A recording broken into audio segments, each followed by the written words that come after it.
Welcome students. আজি আমি আলোচনা কৰিম past indefinite বা simple past tense ৰ বিষয়ে। বাক্যত simple past tense বা past indefinite থাকিলে আমি কেনেকৈ বুজি পাম তাকে আজি আমি ধুনীয়াকৈ ইয়াত আলোচনা কৰিম। তোমালোকে জাস্ট স্কিপ নকৰাকৈ ভিডিঅটো চাই থাকা, নিশ্চয় বুজিব পাৰিবা। past indefinite tense মানে কি? past indefinite tense মানে হৈছে অতীততে কিবা এটা কাম ঘটিছিল, অতীততে কিবা এটা কাম হৈছিল, তো তেনেকুৱা বাক্য যদি বুজে এটা আমি past indefinite tenseত থকা বুলি বুজিব লাগিব। আকৌ মই কৈ দিছো যিবিলাক বাক্যৰ শেষত ছিল, ছিলু, ছিলে থাকে সেইবিলাক বাক্যক আমি past indefinite tenseত লিখিব লাগে। যেনেকৈ মই গৈছিলোঁ, তেওঁ আহিছিল, আপুনি আহিছিলে, আপুনি খাইছিলে, তেওঁ আহিছিল, মই খাইছিলোঁ, এনেকুৱা বাক্যবিলাক আমি past indefinite tenseত লিখিব লাগিব। এতিয়া past indefinite tenseত বাক্য এটা আমি কেনেকৈ গঠন কৰোঁ তাৰ মই ফৰ্মুলাটো ইয়াত লিখি দিছোঁ যে প্ৰথমতে সাবজেক্ট দিব লাগিব। যিকোনো সেন্টেন্সৰ প্ৰথমত সাবজেক্ট হ'বই, এইটো আমি জানো। তাৰপিছত লাষ্টত অবজেক্ট দিব লাগে, এইটোও জানো। জাষ্ট তোমালোকে ভাৰ্ব যিটো পাষ্ট ফৰ্ম, দ্যাট মিন্স ভাৰ্বটো পাষ্ট টেন্সত লিখি দিলে এইটো পাষ্ট ইনডিফিনিট টেন্সত বাক্যটো গঠন হ'ব। ভি2 মানে হৈছে পাষ্ট ফৰ্ম অফ ভাৰ্বছ। তোমালোকে ভাৰ্বৰ তালিকাটো লক্ষ্য কৰিবা, তোমালোকে ভাৰ্বৰ তালিকাটো মনত কৰিবা যে প্ৰেজেণ্ট টেন্সত, পাষ্ট টেন্সত আৰু পাষ্ট পাৰ্টিচিপলত ভাৰ্বৰ তালিকাটো কি হয় তোমালোকে এইটো পঢ়ি ল'বা। এতিয়া মই ইয়াতে কেইটামান উদাহৰণ লৈছোঁ, তোমালোকে লক্ষ্য কৰা যে তেওঁ কিতাপখন কিনিছিল। এইটো অতীততে কামটো হৈ গৈছে, কিনিছিল, ইয়াতে লক্ষ্য কৰা কিনিছিল, তাৰমানে হৈ গৈছে কামটো। এতিয়া কথা হ'ল তেওঁ মানে হৈছে হি, কিনিছিল এইটো হৈছে ভাৰ্ব, বাই মানে কিনা, ইয়াৰ পাষ্ট টেন্স হৈছে বট। তো হি বট কিতাপখন, দ্য বুক, হি বট দ্য বুক, এইটো হ'ল ইংৰাজী ট্ৰেন্সলেট। আকৌ 2 নম্বৰটো লক্ষ্য কৰা, দীপক গুৱাহাটী গৈছিল, তাৰমানে এতিয়াৰ কথা কোৱা নাই যে গৈছিল, কামটো হৈ গৈছে অতীতত। এইটো আমি লিখিম যে দীপক, ইয়াতে ভাৰ্বটো হৈছে গৈছিল, গো মানে যোৱা, ইয়াৰ পাষ্ট ফৰ্ম হৈছে went, Deepak went Guwahati to Guwahati.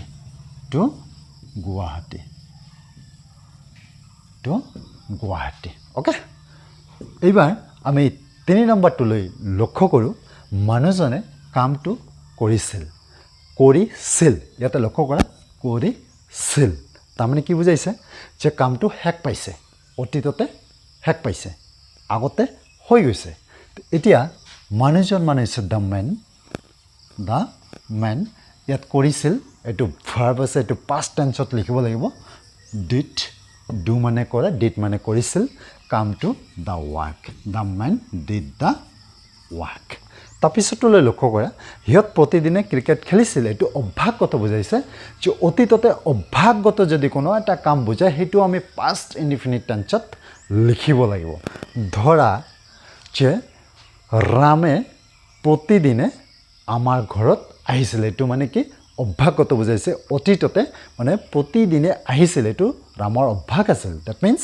প্ৰতিদিনে কামটো কৰা বুজাইছে, হেবিট বুজাইছে, অভ্যাসগত বুজাইছে, অতীতত, বৰ্তমানত নহয়। তেনেকুৱা বাক্যবিলাকো আমি পাষ্ট ইনডিফিনিটত লিখিব লাগিব। এই বাক্যটো অলপ বেলেগ টাইপত লিখিব লাগিব।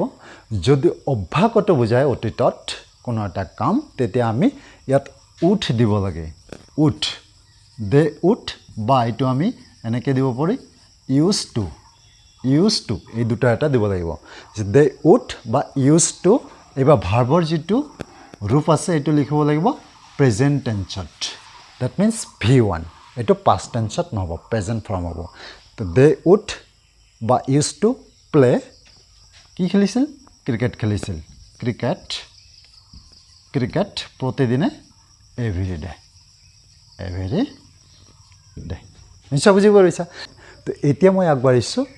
নেগেটিভ। এই পাষ্ট ইনডিফিনিট টেন্সবোৰক আমি নেগেটিভলৈ কেনেকৈ কনভাৰ্ট কৰিম তাকে মই ইয়াত ধুনীয়াকৈ দেখুৱাই দিম।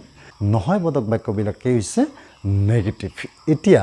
ইয়াতে মই লিখি দিছোঁ যে নেগেটিভ তাৰমানে নহয় বা ন', এনচাৰটো কি হ'ব ন'। এতিয়া এই বাক্যবিলাক আমি কেনেকৈ গঠন কৰিম ইয়াতে লক্ষ্য কৰা যে প্ৰথমতে সাবজেক্ট থাকে তাৰপিছত ডিড নট দিব লাগে আৰু ভাৰ্বৰ যিটো ৰূপ ভাৰ্বৰ যিটো ফৰ্ম এইটো আমি V1ত লিখিব লাগে দ্যাট মিন্স প্ৰেজেন্ট টেন্সত লিখিব লাগে ভাৰ্বটো তাৰপিছত অবজেক্ট লিখিব লাগে ভেৰি সিম্পল আগতে আমি কি পালো যে past and infinite টেন্সত থাকিলে জাস্ট আমি কি লিখিব লাগে ভাৰ্বটো past টেন্সত লিখি দিব লাগে আৰু এইটো যেতিয়া আমি নেগেটিভত কৰিম তেতিয়া নেগেটিভত কৰিলে কি কৰিব লাগে এটা বস্তু চেঞ্জ হৈ যায় যে ডিড নট হৈ যায় আকৌ ভাৰ্বটো প্ৰেজেন্ট টেন্সত লিখিব লাগে জাস্ট তোমালোকে এইটো বস্তু মনত ৰাখিব লাগে সাবজেক্ট অবজেক্ট এইটো থাকিবই জাস্ট মনত ৰাখা যে ডিড নট হ'ব আৰু ভাৰ্বটো প্ৰেজেন্ট টেন্সত লিখিব লাগিব তেতিয়া বাক্যটো নেগেটিভত চেঞ্জ হৈ যাব এতিয়া লক্ষ্য কৰা মই প্ৰথম বাক্যটো যে লিখিছিলো যে তেওঁ কিতাপখন কিনিছিল এইবাৰ এইটো নেগেটিভ কৰিলে কি হ'ব এনসাৰটো যদি নো আহে তেতিয়া কি হ'ব যে তেওঁ কিতাপখন কিনা নাছিল ভেৰি সিম্পল হয়তো নিশ্চয় বুজি পৰিছে এইটো কেনেকৈ লিখিব লাগে তো তেওঁ মানে হি এইবাৰ মই কৈছোঁ যে ডিড নট দিব লাগিব সাবজেক্টৰ পিছত ডিড নট দিব লাগিব তো ইয়াতে হ'ব ডিড নট এইবাৰ আগতে আমি ভাৰ্বটো বৰ্ড পাইছিলোঁ বৰ্ডৰ যিটো প্ৰেজেন্ট ৰূপ হয় এইটো হ'ব বাই কিনা মানে বাই এইটো প্ৰেজেন্ট টেন্সত লিখিব লাগিব হি ডিড নট বাই কি কিনা নাছিল কিতাপখন দা বুক নিশ্চয় বুজিব পাৰিলে যে নেগেটিভ কেনেকৈ কৰিব লাগে তাৰ পিছৰ বাক্যটোত কি আছিলে যে দীপক গুৱাহাটী গৈছিলে কিন্তু এইটো যেতিয়া আমি নেগেটিভ কৰিবলৈ লৈছোঁ যে এইটো নো কৰি দিব লাগে এনসাৰটো নহয় কৰি দিব লাগে তেতিয়া কি ক'ম আমি যে দীপক গুৱাহাটী যোৱা নাছিল এইটো যেতিয়া আমি নেগেটিভ কৰিম তেতিয়া কি হ'ব যে দীপক তাৰপিছত আমি ডিড নট দিব লাগে যে দীপক ডিড নট এইবাৰ গৈছিল যোৱাৰ ইংৰাজীটো কি গো এইটো প্ৰেজেন্ট টেন্সত লিখিব লাগিব যে গো দীপক ডিড নট গো ক'ত যোৱা নাছিল টু গুৱাহাটী নিশ্চয় বুজি পাৰিছা এইবাৰ তাৰ পিছৰ বাক্যটোলৈ লক্ষ্য কৰা মানুহজনে কামটো কৰিছিল ইয়াৰ আগতে আমি কি পালোঁ যে মানুহজনে কামটো কৰিছিল এবাৰ যেতিয়া এইটো আমি বাক্য নেগেটিভত ক'বলৈ যাম তেতিয়া মানুহজনে কামটো কৰা নাছিল বুলি ক'ব লাগিব দ্যাট মিন্স নো বুলি ক'ব লাগিব এতিয়া এই বাক্যটো আমি কেনেকৈ লিখিম যে মানুহজন মানে হৈছে দ্য মেন তাৰপিছত দিব লাগিব ডিড নট এইটো ফৰ্মুলা অনুযায়ী দিব লাগিব সাবজেক্টৰ পিছত ডিড নট তাৰপিছত ভাৰ্বটো লগাই দিয়া প্ৰেজেন্ট টেন্সত কৰাটো হৈছে ভাৰ্ব এইটো হৈছে do the men did not do এইবাৰ এইটো আমি কি লিখিম অবজেক্টটো দ্য ৱাৰ্ক হৈ গ'ল নেগেটিভ তো নিশ্চয় বুজি পাৰিছা মই আকৌ কৈ দিছোঁ যেতিয়া নেগেটিভত কৰিবা past indefinite টেন্সৰ বাক্য এটা তেতিয়া জাষ্ট সাবজেক্টৰ পিছত ডিড নট আৰু ভাৰ্বটো প্ৰেজেন্ট টেন্সত লিখি দিলে আমাৰ নেগেটিভ সেন্টেন্স হৈ যায় আৰু নেগেটিভ মানে হৈছে কি যে নহয় পদক বাক্য এনসাৰটো কি আহিব নো আহিব মই খাওঁ মই নাখাওঁ মই যাওঁ মই নাযাওঁ তেওঁ আহে তেওঁ নাহে মই কৰোঁ মই নকৰোঁ তুমি কৰা তুমি নকৰা সিহঁতে খেলে সিহঁতে নেখেলে দ্যাট মিন্স নো এনসাৰটো কি আহিব নো এইটো হৈছে নেগেটিভ নিশ্চয় বুজিব পাৰিছা এতিয়া আগবাঢ়িছোঁ এই বাক্যকেইটাকে ইণ্টাৰগেটিভ কেনেকৈ কৰিম ইণ্টাৰগেটিভ সেন্টেন্স মানে হৈছে প্ৰশ্ন কৰা বাক্য প্ৰশ্নবোধক বাক্য যিবোৰ বাক্যক প্ৰশ্ন সোধা হয় সেই সেন্টেন্সবোৰেই হৈছে ইণ্টাৰগেটিভ সেন্টেন্স past indefinite টেন্সত থকা বাক্য এটা কেনেকৈ আমি ইণ্টাৰগেটিভ কৰোঁ তাকে মই ইয়াত তোমালোকক এতিয়া দেখুৱাই দিম তো এতিয়া লক্ষ্য কৰা যে ইণ্টাৰগেটিভ মানে হৈছে প্ৰশ্ন কৰিব লাগে আৰু বাক্যটোৰ শেষত কুৱেশ্যন মাৰ্ক থাকিব এইটো লক্ষ্য কৰিবা এতিয়া ইণ্টাৰগেটিভ সেন্টেন্সত আমি কেনেকৈ লিখিম বাক্যটো তাৰ ষ্ট্ৰাকচাৰটো হৈছে প্ৰথমতে ডিড দিব লাগিব তাৰপিছত বাকীখিনি একে সাবজেক্ট V1 অবজেক্ট V1 মানে ভাৰ্ব প্ৰেজেন্ট ফৰ্ম ইয়াৰ আগতে আমি নেগেটিভ কৰোঁতে পালোঁ গোটেইখিনি বস্তু একে আছে জাষ্ট চেঞ্জ হৈছে যে ইয়াতে আছিলে ডিড নট এবাৰ নটটো উঠি গৈ কিনে ইয়াতে ডিডটো আগত আহিলে তো এইটো ইণ্টাৰগেটিভ হৈ গ'ল তাৰমানে আমি কি বুজি পালোঁ যে যেতিয়া আমি ডিডটো আগত লগাই দিম তেতিয়া এইটো ইণ্টাৰগেটিভ হৈ যাব আৰু নটটো ইণ্টাৰগেটিভত নাথাকে আৰু বাকীখিনি চেম থাকিব এতিয়া আগৰ সেন্টেন্স কেইটালৈ লক্ষ্য কৰা যে তেওঁ কিতাপখন কিনিছিল নে এইটো যদি আমি কুৱেশ্যন কৰি কি হ'ব তেওঁ কিতাপখন কিনিছিল নে লাষ্টত নে আহি গ'লে তাৰমানে আমি কি বুজা পালোঁ যে এইটো আমি কুৱেশ্যন কৰিলোঁ এইটো আমি প্ৰশ্ন সুধিলোঁ তেওঁ কিতাপখন কিনিছিল নে তেওঁ আহিছিল নে গৈছিল নে খাইছিল নে লাষ্টত নে আহিব তো এইটো আমি যেতিয়া ইণ্টাৰগেটিভ কৰিম তো ডিডটো আগত দিব লাগিব যেহেতু এইটো past টেন্সৰ কথা কৈছে তো ডিডটো আগত দিব লাগিব তাৰপিছত সাবজেক্টটো হিয়ে থাকিব এতিয়া কিনা কিনা এইটো পাষ্ট টেন্সৰ যিটো ভাৰ্বৰ ফৰ্ম এইটো লিখিব লাগিব বাই গোটেইখিনি একে জাষ্ট মই ডিডটো আগত লগাই দিলোঁ যে did he buy the book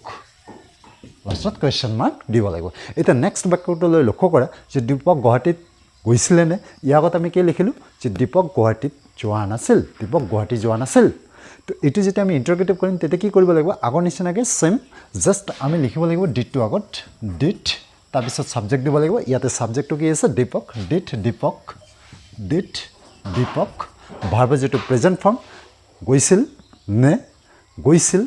গৈছিল মানে এইটো প্ৰেজেণ্ট ফৰ্মত কি হ'ব গ মানে যোৱা ডিড দীপক গ টু গুৱাহাটী এনেকৈ যেতিয়া আমি লিখিম এইটো ইণ্টাৰগেটিভত বাক্যটো কমপ্লিট হৈ যাব এতিয়া নেক্সট বাক্যটোলৈ লক্ষ্য কৰা যে মানুহজনে কামটো কৰিছিল নে প্ৰশ্ন কৰা হ'ল যে মানুহজনে কামটো কৰিছিল নে লাষ্টত কি আহিলে নে আহিলে তো এনেকুৱা বাক্যবিলাক আমি বুজিব লাগিব যে এইবিলাক ইণ্টাৰগেটিভত লিখিব লাগিব আৰু পাষ্ট ইনডেফিনিট টেন্স আছে বুলি আমি বুজি ল'ব লাগিব এতিয়া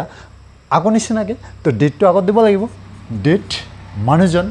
ছাবজেক্ট ডিড দ্য মেন এবাৰ ভাৰ্বটো ইয়াত কি লগাব লাগিব do did the man do the work আৰু লাষ্টত এটা কুৱেশ্যন মাৰ্ক দিব লাগিব তো ষ্টুডেণ্টছ তোমালোকে কি বুজি পালা যে ইণ্টাৰগেটিভত যেতিয়া আমি লিখিম পাষ্ট ইনডেফিনিট টেন্সত থকা বাক্য এটা তেতিয়া আমি ফাৰ্ষ্টতে কি দিব লাগে ডিড দিব লাগে তাৰপিছত ছাবজেক্ট দিব লাগে তাৰপিছত ভাৰ্বৰ যিটো প্ৰেজেণ্ট ফৰ্ম সেইটো দিব লাগে ডেট মিনছ V1 আৰু শেষত অবজেক্টটো দি দিলে বাক্যটো কমপ্লিট হৈ যায় তো নিশ্চয় তোমালোকে বুজিব পাৰিছা আকৌ পাষ্ট ইনডেফিনিটত থকা বাক্য এটাক কেনেকৈ WH ৱাৰ্ডেদি আমি কুৱেশ্যন কৰিব লাগে নেক্সট এটা ভিডিঅ'ত মই তোমালোকক ধুনীয়াকৈ বুজাই দিম আজিলৈকে ভিডিঅ'টো ইয়াতে সামৰিছোঁ যদি ভিডিঅ'টো ভাল লাগে লাইক এটা কৰি দিবা আৰু যিসকলে ছাবস্ক্ৰাইব কৰা নাই ছাবস্ক্ৰাইবটো কৰি দিবা